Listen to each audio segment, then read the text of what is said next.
to soften a people so that the smallest things make you go for things that are not making sense. Some of you are going for meditation stuff. What are you doing? You're opening another window that is not God's window, and something will enter your life.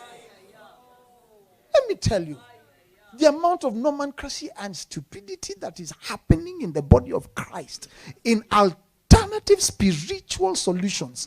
That is the spirit of Saul. It's a spirit of impatience that cannot wait for the prophetic to come to pass, and therefore it prefers to do things so that it can speed up the move of God in the life. But the move of God requires men to be still and know that he is God, that what he said he's gonna do, he's going to do it. There are things I'm seeing now that were prophesied to me 28 years ago. 28 years ago, manifesting now. Please tap your neighbor, say, God is God. What he said he's going to do, he's going to do.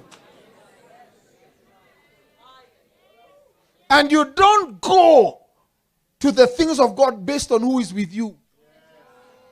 The people around your life need to know that you are a moving system, that you're not going to hang around to wait for their approval. The problem with many of us, what is happening today?